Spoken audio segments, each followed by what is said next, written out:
3 decades in a profession creates a life-defining body of work. However, for Art Steffee, his almost 30 years as a physician are as significant to him for the time that he did not practice than for the medical accomplishments he achieved and the patients he helped in the world of spine surgery. People started to think that spine was a big business. Today it is a big business. When we started with the pedicle screws in the early 80s, spine work, there were no programs, postgraduate programs for adult spine surgery. There were for pediatric spine surgery, scoliosis, but there were none for adults. Today, that's the most sought-after residency or fellowship there is. It's the most exciting area of orthopedics or neurosurgery. They're both doing the same thing, and I'm very pleased to have been a part of the early development of all this.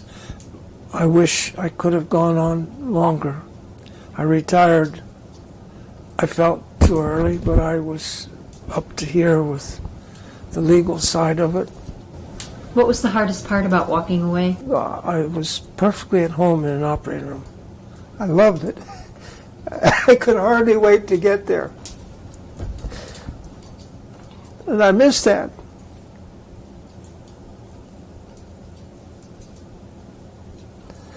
I had a lot more that I wanted to accomplish, but it just seemed as though every time you try something, you know, I've always said, for every time you say, well, I'm going to do something that's been done before, you'll find 15 people tell you it won't work. You don't try that. That'll never work. Well, bull crap. I loved the operating room. I just loved taking care of people like that. I loved seeing people in the office.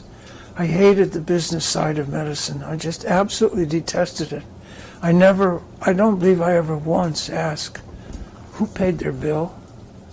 Always amused me when people would come in and say, I'm sorry, we haven't paid our bill yet.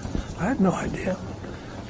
I had no concept of who paid their bill or didn't pay their bill. I have different chapters in my life. I don't use doctor anymore. I do not sign my name, A.D. Steffee, M.D. That was A.D. Steffee, M.D. I've signed it 1,000,000 times. Prescriptions, orders, this, that, and everything else. I don't do that anymore. I go by Art or Arthur here. Nobody calls me Doc. Do you still think of yourself as a doctor? No. Really? No, I don't.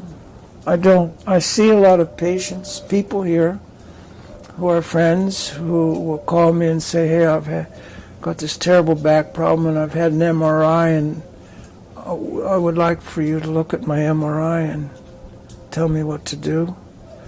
And I see a significant number of people here. I don't charge any fees. I'm not in any business. I don't have any practice. I don't write any prescriptions. I don't even know what my narcotics number used to be, or probably still is. I'm a farmer now, and I'm sort of a quasi-farmer at that. We raise cattle and horses and cows, and alpacas and goats and donkeys and chickens, and this is a big farm.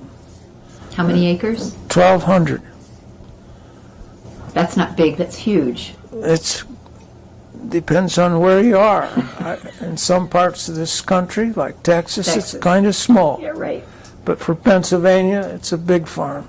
So when you sell your company and they settle the lawsuit and you still have an incredible amount of money left from the sale of that company. No, I didn't, because through the years we had given stock options to all kinds of people, and so we decided we would sell the company. And by that time, so many people had their fingers in the pie and I money has never meant anything to me. I never had any to start with. I don't have any now. I had some when we came here, obviously. That's what built this place. Medicine, the practice of medicine had nothing to do with this place. The sale of my company did. And although it sold for what we thought was an enormous amount of money at the time, I really didn't get very much of it. After this was all settled and done with, it's been, you know, people forget those things, and I still have friends around in the medical field that I talk to occasionally. I don't go to any meetings at all. I've completely changed my life. I sat here last night and watched a 2-hour show on Einstein, and I thought to myself, wouldn't it have been really nice if I could have finished my life doing my life's work, going on instead of stopping in my early 60s. I think I was 61 when I stopped practicing in my office, and 64 when I stopped operating.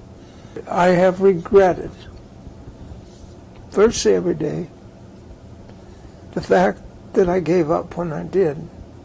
But I gave up because it just, and then I think maybe that's a sign of weakness,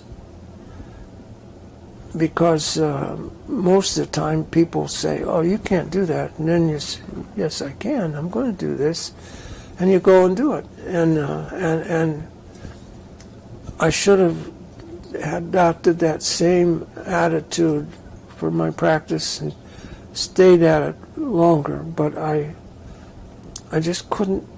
The legal side of it, the business side of it, was so unsavory that I wanted nothing more to do with that at all. I hung everything up. I said to Patty, let's go. I was born and raised just up the river here in Oil City, where you were today. That was where I was. My brother and I lived on this river when we were kids. And I said, let's go home. Tired of this. Let's go home. And so, are you glad to be home? Has it made it better for you? Yes. I never got home. Well, let's talk about where you live now, because that's kind of the second chapter that I'm really interested in talking to you about.